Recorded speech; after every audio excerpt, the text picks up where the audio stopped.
بسم اللہ الرحمن الرحیم الحمد للہ رب العالمین والصلاة والسلام علی سید الانبیاء والمرسلین نبینا محمد خاتم النبیین وعلی آلہ الطیبین الطاہرین واصحابہ الغر المیامین ومن تبعہم بإحسان الی یوم الدین. اما بعد،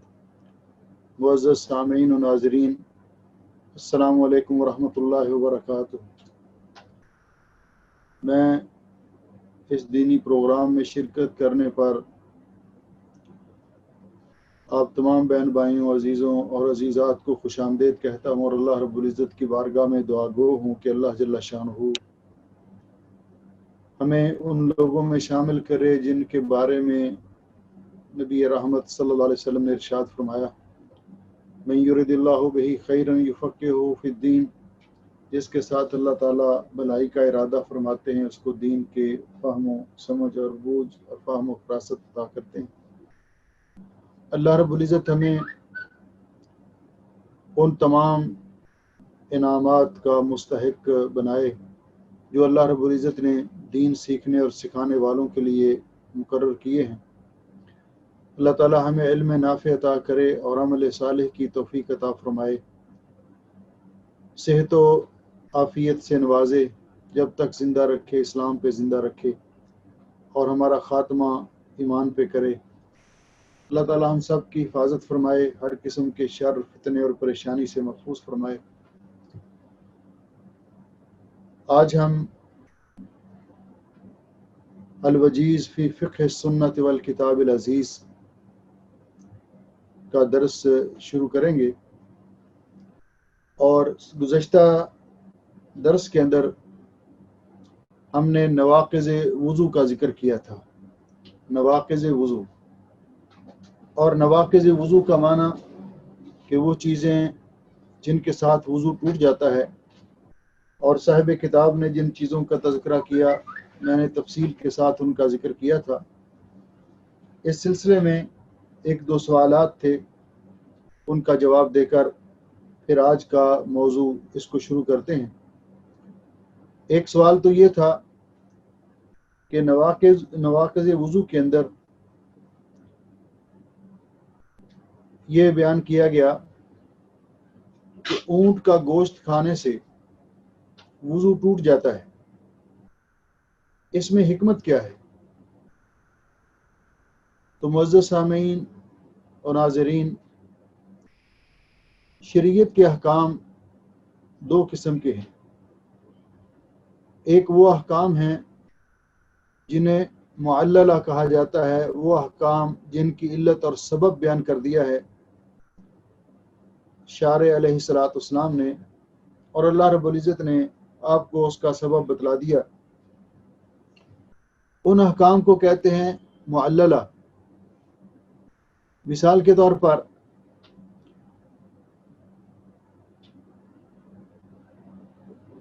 رسول اکرم صلی اللہ علیہ وسلم نے فرمایا کہ لولا ان اشق علی امتی لامرتهم بالسواک عند کل صلاۃ، اگر میں اپنی امت پر بوجھ محسوس نہ کرتا، تو مشقت محسوس نہ کرتا، تو میں ہر نماز کے ساتھ، ہر وضو کے ساتھ مسواک کرنے کو لازم قرار دیتا. آپ نے لازم قرار نہیں دیا اور اس کی علت بیان کر دی کہ اس میں مشقت تھی، اور اس میں بعض اوقات کسی کے پاس مسواک میسر نہیں ہے تو پھر وہ کیا کرے گا.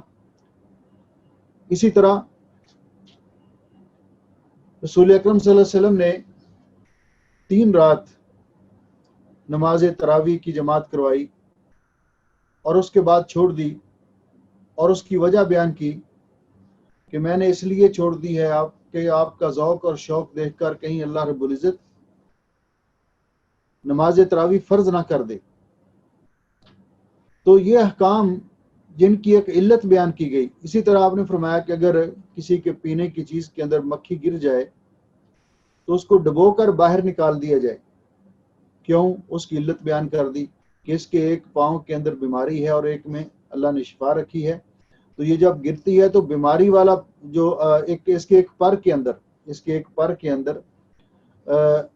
بیماری ہے اور ایک میں شفا ہے. تو جب گرنے لگتی ہے تو وہ پر پہلے گراتی ہے، لگاتی ہے کہ جس کے اندر بیماری ہے. تو جب آپ اس کو ڈبو دیں گے تو وہ جو اس کے اندر بیماری کے جراثیم پان پینے کی چیز کے اندر شامل ہوئے ہیں وہ شفا والے جو ہیں ان کو ختم کر دیں گے. تو یہ علت بیان کی. دوسرے ہیں غیر معللہ احکام، وہ احکام جن کا شریعت نے حکم تو دیا ہے لیکن ان کی علت بیان نہیں کی، وجہ بیان نہیں کی، سبب بیان نہیں کیا. یہ بات ذہن میں رہے کہ اللہ رب العزت کے ہر امر کے اندر حکمت ہے، حکمت سے خالی نہیں ہے. الگ بات ہے کہ ہمیں اس کی حکمت معلوم ہو سکے یا نہ ہو سکے، اللہ تعالیٰ اس کی حکمت کو ہمارے لیے بیان کر دیں یا نہ بیان کریں. تو دونوں قسم کے احکام پر عمل کرنا لازمی ہے، خواہ ہمیں ان کی علت اور وجہ سمجھ آئے یا نہ آئے. تو یہ احکام جو غیر معللہ ہیں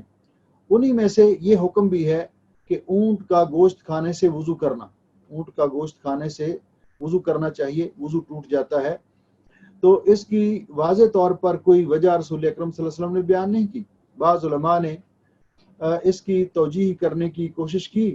لیکن وہ علماء کے اپنے اقوال ہیں کہ اس کے خون کے اندر حدت اور گرمی ہوتی ہے، اس لیے وضو کرنے کے ساتھ وہ حدت اور گرمی ختم ہو جاتی ہے اور اس طرح کی. لیکن اس کے ساتھ ساتھ کہ اونٹ کا گوشت کھانے سے تو وضو ٹوٹ جاتا ہے، لیکن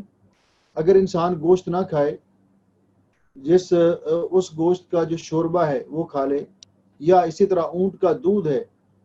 وہ پی لے تو کیا اس سے بھی وضو ٹوٹ جاتا ہے؟ تو صرف شوربہ پینے سے یا اونٹ کا دودھ پینے سے، یعنی اونٹنی کا دودھ پینے سے وضو نہیں ٹوٹتا، اونٹنی کا دودھ پینے سے وضو نہیں ٹوٹتا. اب یہ تو بات واضح ہو گئی. اور اس کے بعد دوسرا مسئلہ سوال یہ تھا کہ آگ پر پکی ہوئی چیز کے ساتھ وضو کرنا، کیا آگ پر پکی ہوئی چیز کھانے سے وضو ٹوٹ جاتا ہے؟ تو حقیقت یہ ہے کہ یہ حدیث صحیح ہے. توضؤ مما مست النار، توضؤ مما مست النار، صحیح مسلم شریف کے اندر بھی ہے، باقی حدیث کی کتابوں کے اندر بھی ہے کہ اس چیز کو کھانے سے جو آگ پر پکی ہو وضو کیجئے. لیکن یہ حدیث جو ہے یہ منسوخ ہو چکی ہے. جتنی حدیث آگ پر پکی ہوئی چیز سے وضو کرنے کے بارے میں ہیں وہ منسوخ ہیں، کیونکہ رسول اکرم صلی اللہ علیہ وسلم کا آخر الامر جو ہے کہ آپ آگ پر پکی ہوئی چیز کھاتے تھے اور اس کے بعد آپ وضو کرنے کے بعد اور آپ نماز ادا کرتے اور آپ وضو نہیں کیا کرتے تھے. تو اس لیے علماء نے کہا کہ یہ جتنی احادیث ہیں یہ منسوخ ہو چکی ہیں، کیونکہ رسول اکرم صلی اللہ علیہ وسلم کا آخر الامر یہ ہے کہ آپ ہر آگ پر پکی ہوئی چیز کھانے سے وضو نہیں کیا کرتے تھے. اسی طرح ایک سوال اس حوالے سے یہ بھی تھا، انسان وضو کر رہا ہے، اس نے ہاتھ دھو لیے، چہرہ دھو لیا، اپنی کوہنیاں بھی دھو لی، تو وضو کے دوران کوئی پیشاب کے قطرے خارج ہو گئے، اس کو محسوس ہوا یا اس کی ہوا خارج ہو گئی، تو کیا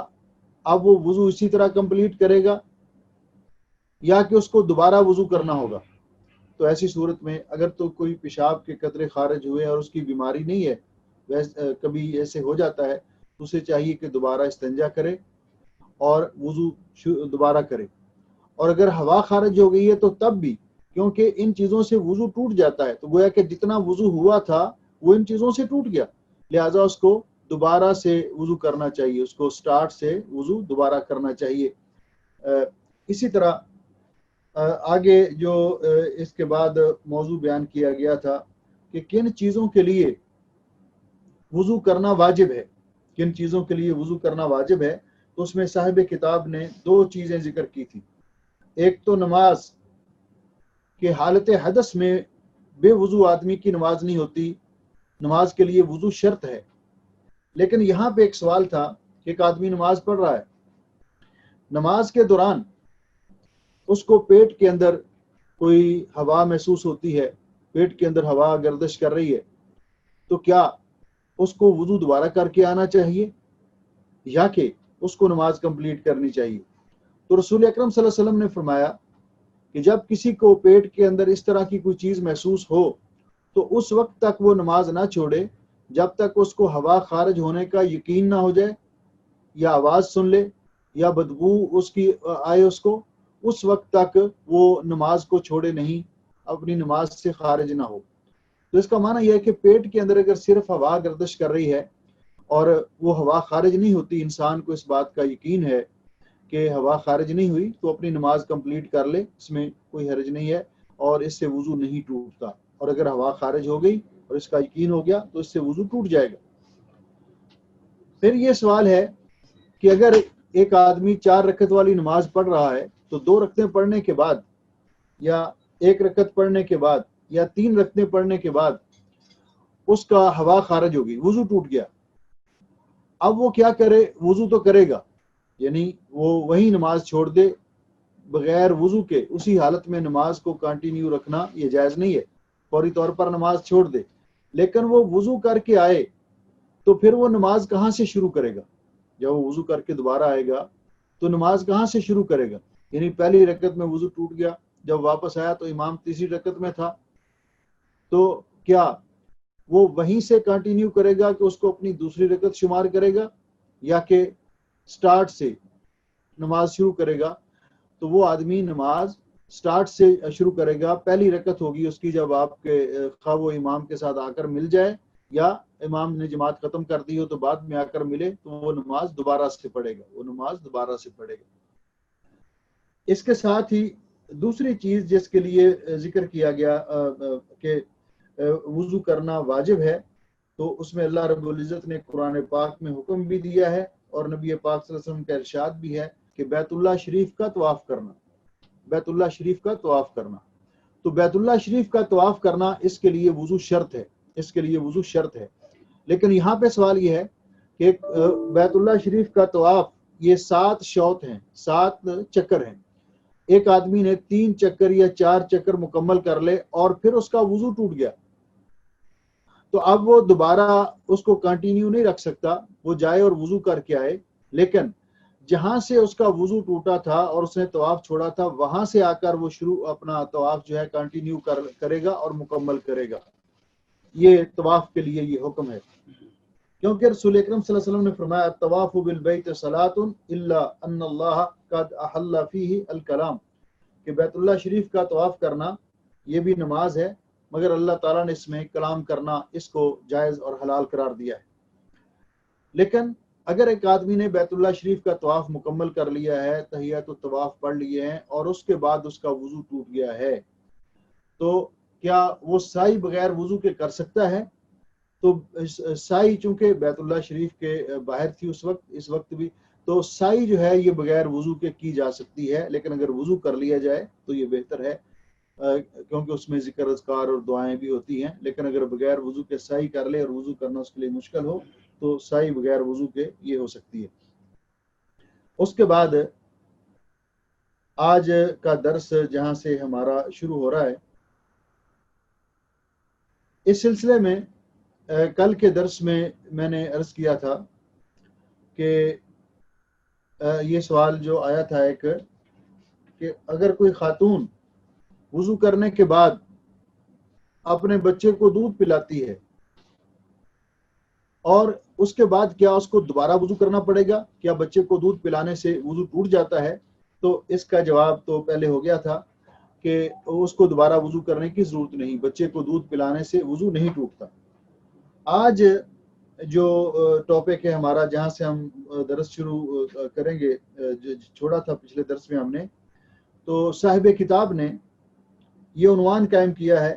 ما یستحب لہ الوضو، وضو کرنا کن کاموں کے لیے مستحب ہے، یعنی ان کے لیے وضو کرنا واجب تو نہیں ہے لیکن مستحب ہے۔ مستحب کا معنی یعنی پسندیدہ عمل ہے، افضل ہے، اس کے بغیر بھی وہ کام ہو جاتا ہے، لیکن اگر وہ کر لیا جائے تو افضل ہے اور بہتر ہے۔ تو جن چیزوں کے لیے وضو کرنا مستحب ہے، ان میں سب سے پہلی چیز جو صاحب کتاب نے ذکر کی ہے ذکر اللہ، اللہ تعالیٰ کا ذکر کرنا۔ اللہ رب العزت کا ذکر کرنے کے لیے، کیونکہ اللہ رب العزت کی ذات بابرکات پاک ہے اور اللہ کا ذکر پاک ہے، تو اللہ کا ذکر کرنے کے لیے وضو کرنا مستحب ہے۔ لیکن اگر آدمی سفر میں ہے، راستے میں چلتے چلتے اس نے وضو کیا تھا اور وضو ٹوٹ گیا، تو ایسی حالت میں اگر وہ ذکر کرنا چاہتا ہے تو کر سکتا ہے، جائز ہے۔ تسبیحات، ذکر اذکار، درود پاک پڑھنا یا دعا کرنا سفر کے اندر، تو اگر وضو نہ بھی ہو تو جائز ہے، لیکن ان کے لیے وضو کرنا مستحب ہے۔ ذکر اللہ تعالیٰ کا ذکر کرنے کے لیے وضو کرنا مستحب ہے۔ اور اس کی دلیل یہ ذکر کی کہ حضرت مہاجر ابن قنفذ رضی اللہ تعالیٰ عنہ بیان کرتے ہیں کہ انہ سلم علی النبی صلی اللہ علیہ وسلم وہو یتوضا، نبی پاک صلی اللہ علیہ وسلم وضو کر رہے تھے اور انہوں نے سلام کیا رسول اکرم صلی اللہ علیہ وسلم کو، تو آپ نے جواب نہیں دیا حتی توضا، جب آپ نے وضو مکمل کر لیا، فرد علیہ، تو پھر آپ نے ان کے سلام کا جواب دیا، وقال، اور ساتھ فرمایا، انہ لم یمنعنی ان ارد علیک الا ان کرہت ان اذکر اللہ الا علی طہارہ، کہ کوئی چیز مجھے سلام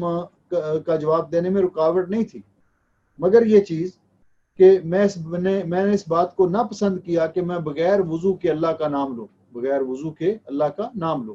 گویا کہ رسول اکرم صلی اللہ علیہ وسلم جو عظمت والا یعنی عظیمہ والا جو کام ہوتا تھا، افضل کام تھا، اس کو اختیار کرتے تھے، تو اس لیے آپ نے وضو کرنے کے بعد ان کو جواب دیا۔ تو اس سے یہ ثابت ہوا کہ اللہ تعالیٰ کا ذکر کرنے کے لیے وضو کی حالت میں ہونا بہتر ہے، وضو کی حالت میں ہونا بہتر ہے۔ لیکن اگر کسی وجہ سے وضو نہیں بھی ہے تو اس کو یعنی حالت جنابت میں نہ ہو، اس کے علاوہ اگر اس کو حدث اصغر سے لاحق ہوا ہے اور اس کا وضو نہیں ہے، ہوا خارج ہو گئی ہے، اس طرح سفر کر رہا ہے، کوئی وضو کرنے کے لیے کوئی چیز بھی میسر نہیں ہے، تو ایسی صورت میں اللہ کا ذکر بغیر، یا آدمی چارپائی پہ لیٹا ہوا ہے آرام کرنے کے لیے، تو اس وقت اس کا وضو نہیں رہتا، تو وہ اپنے ذکر اذکار جو رات کے ہیں وہ ان کو مکمل کر سکتا ہے۔ دوسری چیز جس کے لیے وضو کرنا مستحب ہے وہ ہے النوم، رات کو سوتے وقت رسول اکرم صلی اللہ علیہ وسلم کی سنت ہے، اور رات کو سوتے وقت اگر سونے سے پہلے وضو کر لیا جائے تو یہ مستحب ہے، یعنی واجب نہیں۔ معنی اس کا یہ کر لیا جائے تو افضل ہے، اگر کوئی نہیں کرتا، کسی وجہ سے نہیں کر سکتا یا نہیں کرتا، تو وہ گناہگار نہیں ہے، وہ گناہگار نہیں ہے۔ اس کی دلیل یہ ہے کہ حضرت براء ابن عازب رضی اللہ تعالیٰ عنہ روایت فرماتے ہیں، اور یہ صحیح حدیث ہے، متفق علیہ حدیث ہے، کہتے ہیں قال النبی صلی اللہ علیہ وسلم، نبی پاک صلی اللہ علیہ وسلم نے فرمایا، اذا اتیت مضجعک، جب آپ رات کو سونے کے لیے اپنے بستر پر آئیں، فتوضا وضوءک للصلاۃ، تو آپ کو اس طرح وضو کرنا چاہیے جس طرح نماز کے لیے وضو کرتے ہیں۔ اس میں ایک بات تو یہ ثابت ہوئی کہ رسول اکرم صلی اللہ علیہ وسلم نے حکم دیا ہے، اور یہ حکم ترغیب کے لیے ہے، یہ حکم ترغیب کے لیے ہے، اور استحباب پر اس کو محمول کیا جائے گا، وجوب کے لیے نہیں ہے۔ اور دوسرا، فتوضا وضوءک للصلاۃ، اس طرح وضو کیجئے جس طرح نماز کے لیے وضو کرتے ہو۔ تو اس سے یہ بات بھی واضح ہو گئی کہ صرف ہاتھ دھو لینا اور کلی کر لینا کافی نہیں ہے، بلکہ کمپلیٹ اسی طرح وضو کرنا جس طرح نماز کے لیے وضو کرتے ہیں۔ تو آپ نے فرمایا آپ اس طرح وضو کیجئے جس طرح نماز کے لیے وضو کرتے ہو، ثم استجع علی شقک الایمن، پھر رات کو سوتے وقت اپنے دائیں کروٹ پہ لیٹو۔ رسول اکرم صلی اللہ علیہ وسلم اپنی دائیں کروٹ پہ لیٹا کرتے تھے، اور اپنا دایاں ہاتھ مبارک اپنے دائیں رخسار مبارک کے نیچے رکھ کر، تو پھر ثم قل، پھر یہ دعا پڑھیے، اللہم اسلمت نفسی الیک، اللہم اسلمت نفسی الیک، اے اللہ میں نے اپنے آپ کو تیرے حوالے کر دیا، ووجہت وجہی الیک، اور میں نے اپنا چہرہ تیری طرف پھیر لیا یا اپنا رخ تیری طرف کر لیا، وفوضت امری الیک، اور میں نے اپنے تمام معاملات تیری سپرد کر دیے، والجأت ظہری الیک، اور تیری رضا کے لیے میں اپنے لیٹ گیا، رغبتاً ورہبتاً الیک، تیری انعامات اور تیرے ثواب میں رغبت رکھتے ہوئے اور تیرے عذاب سے ڈرتے ہوئے، لا ملجا ولا منجا منک الا الیک، کوئی جائے پناہ نہیں اور کوئی نجات کی جگہ نہیں تجھ سے، الا الیک، مگر تیری ہی بارگاہ میں، تیری ہی جناب میں۔ اللہم آمنت بکتابک الذی انزلت وَنَبِيِّكَ الَّذِي أَرْسَلْتَ، اے اللہ میں ایمان لایا تیری اس کتاب پر جو تو نے نازل کی، وَنَبِيِّكَ الَّذِي أَرْسَلْتَ، اور تیرے نبی پر جس کو تو نے ہماری طرف رسول بنا کر مبعوث کیا۔ تو آپ نے فرمایا جو یہ دعا پڑھ کے سوتا ہے،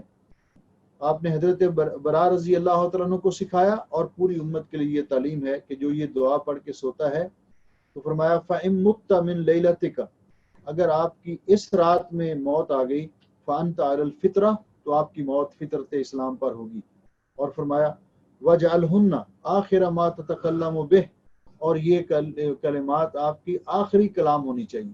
یعنی اس کے بعد اور کوئی دنیاوی گفتگو نہ ہو، سب سے آخر میں یہ دعا پڑھ کے آپ سو جائیں وضو کر کے، اور یہ دعا پڑھ کے، تو اگر آپ کی موت آئی تو آپ کی موت علی الفطرہ، فطرت اسلام پر ہوگی۔ تو گویا کہ دوسری چیز جس کے لیے وضو کرنا مستحب ہے وہ ہے کہ رات کو سونے سے پہلے۔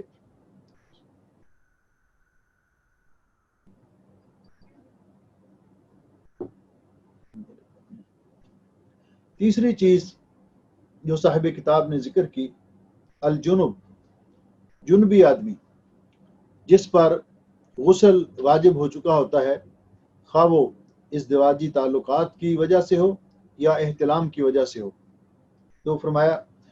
اگر وہ اذا اراد ان یاکل او یشرب او ینام، اگر وہ کچھ کھانا چاہتا ہے، کچھ پینا چاہتا ہے، یا سونا چاہتا ہے، او یعاود الجماع، یا دوبارہ اپنے اہلیہ کے ساتھ ازدواجی تعلقات قائم کرنا چاہتا ہے، یعنی کھانا پینا سونا یا دوبارہ اپنی اہلیہ کے پاس تعلقات قائم کرنا چاہتا ہے اس کے ساتھ، تو اس کو وضو کرنا اس کے لیے مستحب ہے، اس کے لیے وضو کرنا مستحب ہے۔ رسول اکرم صلی اللہ علیہ وسلم کا فرمان ام المومنین عائشہ رضی اللہ تعالیٰ عنہ بیان فرماتی ہیں کہ کان النبی صلی اللہ علیہ وسلم اذا کان جنبا، جب نبی پاک صلی اللہ علیہ وسلم کو ضرورت ہوتی، آپ کو یہ غسل کی حاجت ہوتی، تو آپ فاراد ان یاکل او ینام، تو اگر آپ کچھ کھانا چاہتے یا سونا چاہتے، توضأ وضوءہ للصلاۃ، تو آپ اس طرح وضو کرتے جس طرح نماز کے لیے وضو کرتے ہیں۔ تو گویا کہ یہ وضو کرنا مستحب ہے۔ حضرت عمار ابن یاسر رضی اللہ عنہ بیان فرماتے ہیں ان النبی صلی اللہ علیہ وسلم رخص للجنوب اذا اراد ان یاکل او یشرب او ینام او یتوضا ان یتوضا وضوءہ للصلاۃ، کہ جب جنبی شخص اگر اس کا ارادہ وقتی طور پر فوری طور پر غسل کرنے کا نہیں ہے، اور اس کا ارادہ ہے کہ اب وہ سو جائے اور صبح فجر سے پہلے اٹھ کر وضو کر کے نماز پڑھ لے گا، تو ایسی صورتوں میں بغیر وضو کیے اس کو نہیں سونا چاہیے، یہ وضو کرنا اس کے لیے مستحب ہے اور افضل ہے۔ اور دوسری حدیث سے یہ بات بھی یہ معلوم ہوتی ہے کہ اگر کوئی آدمی حالت جنابت میں سویا رہے بغیر وضو کے، تو رحمت کے فرشتے اس کے پاس نہیں آتے، رحمت، اور یہ حدیث بھی صحیح ہے، رحمت کے فرشتے اس کے پاس نہیں آتے۔ اس لیے اگر اسی طرح اگر کھانا چاہتا ہے، اور بالخصوص جب رمضان مبارک میں ایسی صورتحال پیدا ہوتی ہے کہ آدمی کو غسل کی حاجت ہے اور اس پر غسل واجب ہے، اور ٹائم سحری میں اتنا باقی رہ گیا ہے سحری کھانے میں کہ اگر وہ غسل کرے گا تو سحری کا ٹائم نکل جائے گا، تو ایسی صورت میں وہ صرف وضو کر کے کھانا کھا لے اور بعد میں غسل کر کے نماز پڑھ لے۔ سونے سے پہلے، کھانے سے پہلے، کچھ پینے سے پہلے جو ہے نا یہ وضو کرنا یہ مستحب ہے۔ حضرت ابو سعید رضی اللہ تعالیٰ عنہ بیان کرتے ہیں کہ نبی علیہ السلام نے فرمایا اذا اتی احدکم اہلہ ثم اراد ان یعود فلیتوضا، جب کوئی اپنی اہلیہ کے ساتھ ازدواجی تعلقات قائم کرتا ہے پھر اس کا دوبارہ وہی تعلقات قائم کرنے کا ارادہ ہو، فلیتوضا، تو اس کو وضو کرنا چاہیے۔ اور دوسری حدیث میں آپ نے فرمایا فإنہ انشط للعود، ایک تو وضو کرنا یہ مستحب ہے، اور دوسرا دوبارہ ازدواجی تعلقات قائم کرنے کے لیے انسان کے اندر وہ نشاط آ جاتی ہے۔ چوتھی چیز جس سے پہلے غسل کرنا مستحب ہے وہ ہے وضو کرنا مستحب ہے۔ چوتھی چیز قبل الغسل، غسل کرنے سے پہلے، سواء کان واجبا ام مستحبا، سواء برابر ہے کہ یہ غسل جو ہے جو اس نے کرنا ہے وہ غسل واجب ہو یا مستحب ہو، یعنی مستحب غسل کون سا، ویسے اپنے گرمی دور کرنے کے لیے یا فریش ہونے کے لیے وضو کرنا، غسل کرنا، یہ مستحب ہے۔ اور غسل واجب جو ہے کہ ان چیزوں کے باعث اس پر غسل واجب ہوا ہے جو موجبات غسل میں سے ہیں، ان کا آگے ذکر آئے گا، تو خواہ وہ غسل واجب ہو یا مستحب ہو، اس سے پہلے وضو کرنا، جس طرح نماز کے لیے وضو کیا جاتا ہے، یہ مستحب ہے۔ ام المؤمنین عائشہ رضی اللہ تعالیٰ عنہ فرماتی ہیں کانا رسول اللہ صلی اللہ علیہ وسلم، کہ رسول اکرم صلی اللہ علیہ وسلم اذا اغتسل من الجنابۃ، جب آپ غسل جنابت فرماتے، یبدا فیغسل یدیہ، سب سے پہلے آپ اپنے ہاتھ دھوتے، ثم یفرغ بیمینہ علی شمالہ فیغسل فرجہ، پھر آپ استنجا فرماتے، ثم یتوضا وضوءہ للصلاۃ، پھر آپ اس طرح وضو کرتے جس طرح نماز کے لیے وضو کیا جاتا ہے۔ اس کے بعد 5ویں نمبر پر جو حدیث ہے کہ آگ سے پکی ہوئی چیز کھانا، اس سے غسل کرنا مستحب ہے، واجب نہیں ہے، مستحب ہے، واجب نہیں۔ جس طرح میں پہلے ذکر کر چکا ہوں کہ یہ جو حدیث ہے توضؤ مما مست النار، کہ آگ پر پکی ہوئی چیز کھانے سے وضو کرو، تو یہ حدیث منسوخ ہو چکی ہے۔ تو گویا کہ آگ سے پکی ہوئی چیز کھانے سے وضو اگر کرنا چاہے کوئی تو کر لے، مستحب ہے لیکن واجب نہیں ہے۔ حضرت ابو ہریرہ رضی اللہ تعالیٰ عنہ کی یہ روایت کہ توضؤ مما مست النار، کہ آگ پر پکی ہوئی چیز کھانے سے وضو کرو، تو یہ روایت جو ہے محمول علی الاستحباب، یہ استحباب پر معمول ہے، وجوب پر نہیں، یعنی اس سے جو امر ہے یہ استحباب ہے، اس امر سے اس کو استحباب پر معمول کیا جائے گا، وجوب پر نہیں، کیونکہ عمر ابن امیہ الضمری رضی اللہ تعالیٰ عنہ کہتے ہیں رأیت النبی صلی اللہ علیہ وسلم، کہ میں نے رسول اکرم صلی اللہ علیہ وسلم کو دیکھا، یجتز من کتف شاطن، کہ نبی علیہ السلام بکری جو بھونی گئی تھی آگ پر، اس کا جو دستی ہے اس سے گوشت کاٹ کر آپ نے کاٹا، فاکل منہا، اور کھایا، فدعی الی الصلاۃ، پھر آپ کو بتایا گیا کہ نماز کا وقت ہو گیا ہے، فقام، تو آپ اٹھے، وطرح السکین، آپ نے چھری ایک سائڈ پہ رکھی، وصلی ولم یتوضا، تو آپ نے نماز پڑھائی اور وضو نہیں کیا، وضو نہیں کیا، تو گویا کہ آپ نے پہلے وضو کیا تھا۔ تو یہ آپ کا عمل یہ بتلا رہا ہے کہ ہر پکی ہوئی چیز کھانے سے وضو کرنا واجب نہیں ہے بلکہ مستحب ہے، اور اسی لیے علماء نے کہا کہ جن حدیث کے اندر حکم ہے وہ حدیث منسوخ ہو چکی ہیں رسول اکرم صلی اللہ علیہ وسلم کے اس عمل کے ساتھ۔ 6 نمبر پر جس چیز کے لیے وضو کرنا مستحب ہے، جس کام کے لیے، وہ ہے لکل صلاۃن، لکل صلاۃن، لکل صلاۃن کا مطلب یہ ہے کہ ہر نماز کے بغیر وضو کے نماز نہیں ہوتی، لیکن اگر کسی کا وضو ہے، فجر کی نماز اس نے پڑھی، زور تک اس کا وضو ہے، عصر تک اس کا وضو ہے، تو اس کو وضو دوبارہ کرنے کی ضرورت نہیں، وضو دوبارہ کرنے کی ضرورت نہیں ہے۔ لیکن اگر وہ کر لیتا ہے تو یہ مستحب ہے، یہ مستحب ہے، جیسا کہ حضرت بریدہ رضی اللہ تعالیٰ عنہ کی روایت میں ہے کہ کان النبی صلی اللہ علیہ وسلم یتوضأ عند کل صلاۃ، نبی پاک صلی اللہ علیہ وسلم ہر نماز کے ساتھ وضو کیا کرتے تھے۔ فلما كان يوم الفتح توضأ ومسح على خفيه، جب فتح مکہ کے دن نبی پاک صلی اللہ علیہ وسلم نے وضو کیا اور اپنے موزوں پر مسح کیا، وصلى الصلوات بوضوء واحد، اور آپ نے کئی نمازیں ایک وضو کے ساتھ، اور ایک روایت میں ہے کہ آپ نے 5 نمازیں ایک وضو کے ساتھ ادا کی۔ فقال له عمر، تو حضرت عمر رضی اللہ تعالیٰ عنہ نے آپ سے عرض کیا، یا رسول اللہ، اللہ کے رسول، انک فعلت شیئا لم تکن تفعله، آپ نے آج وہ عمل کیا ہے جو آپ پہلے نہیں کیا کرتے تھے۔ فقال، تو آپ نے فرمایا، عمدا فعلته یا عمر، عمر میں نے عمدن یہ کام کیا ہے، تاکہ امت کو پتہ چل جائے کہ جب تک کسی کا وضو نہیں ٹوٹتا تو ایک وضو کے ساتھ کئی نمازیں ادا کرنا جائز ہے، پڑھ سکتا ہے کئی نمازیں، لیکن اگر وہ ہر نماز کے لیے وضو کر لیتا ہے الگ سے تو وہ وضو کرنا مستحب ہے، جس طرح کہ صاحب کتاب نے یہ اس کو استحباب کے ضمن میں ذکر کیا ہے۔ 7ویں نمبر پر جو ذکر کی عند کل حدث، کہ جب بھی انسان بے وضو ہو تو اس کو وضو کرنا، اس کا معنی کیا ہے؟ اگر تو نماز کا وقت ہے تو پھر نماز کے لیے وضو کرنا تو لازمی ہے، لیکن عام حالات میں جب مومن جو ہے، نبی علیہ السلام نے فرمایا کہ لا یحافظ علی الوضوء الا مومن، کہ مومن وضو کی محافظت کرتا ہے، تو ایک آدمی اس کی یہ خواہش ہے کہ وہ وضو کی حالت میں رہے ہمیشہ، تو جب بھی ہوا خارج ہوئی ہے، جب بھی بول و براز سے وہ فارغ ہوا تو اس نے وضو کر لیا، تو یہ جب بھی حدث ہو، وضو ٹوٹنے والی کوئی چیز بھی سرزد ہو، تو اس کے بعد وضو کرنا یہ مستحب ہے، یہ وضو کرنا مستحب ہے، جیسا کہ حضرت بریدہ رضی اللہ تعالیٰ عنہ کی یہ اس روایت کے اندر ہے کہ رسول اکرم صلی اللہ علیہ وسلم نے فرمایا جب آپ معراج کی رات واپس آئے آپ، تو قال اصبح رسول اللہ صلی اللہ علیہ وسلم یوما، تو ایک دن نبی پاک صلی اللہ علیہ وسلم نے صبح کی، فدعا بلالا، تو آپ نے حضرت بلال رضی اللہ تعالیٰ عنہ کو بلایا، فقال،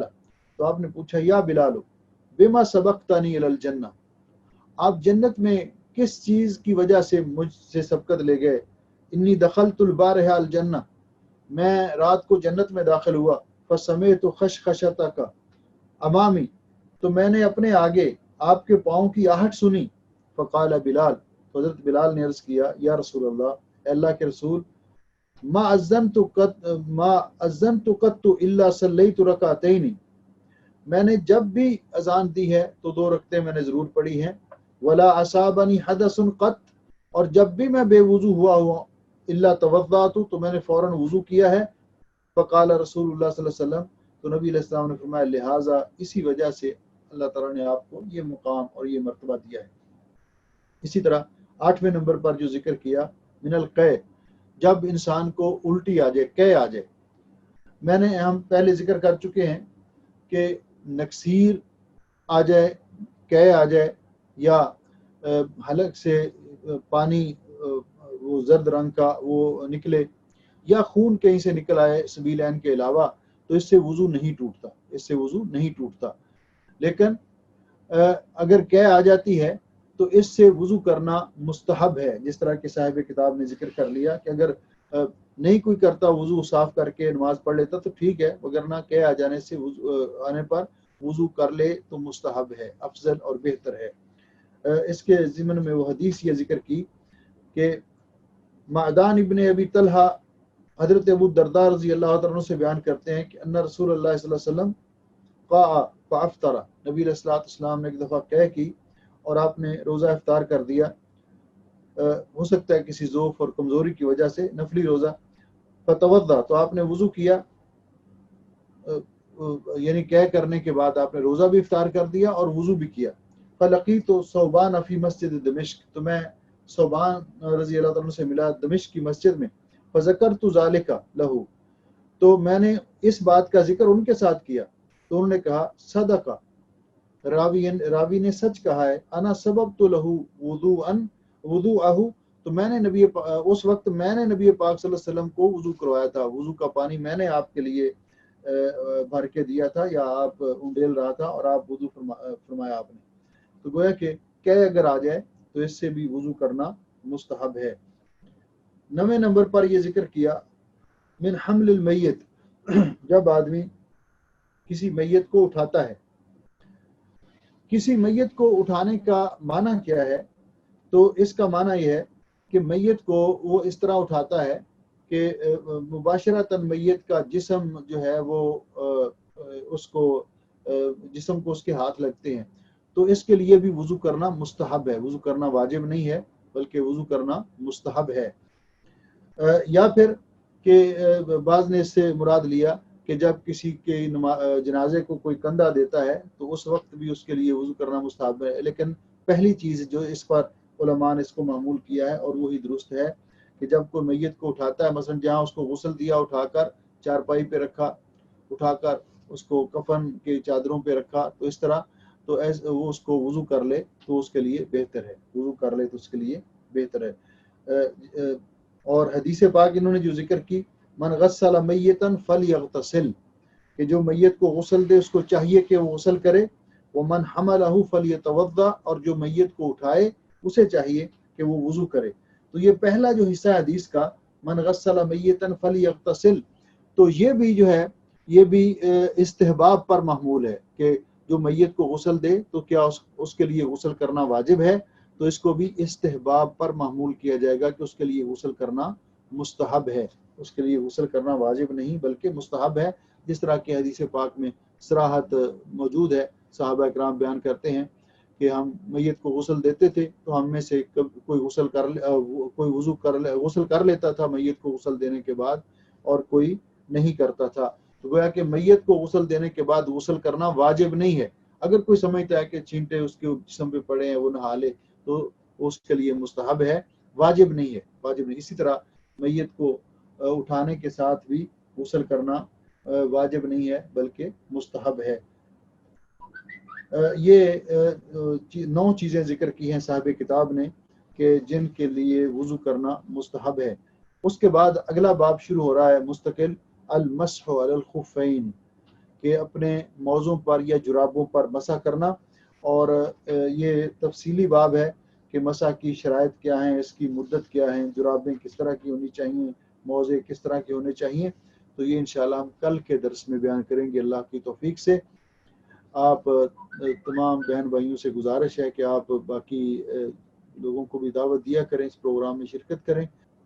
السلام علیکم ورحمۃ اللہ وبرکاتہ۔ سبحانک اللہم وبحمدک، اشہد ان لا الہ الا انت، استغفرک واتوب الیک۔ بارک اللہ فیکم۔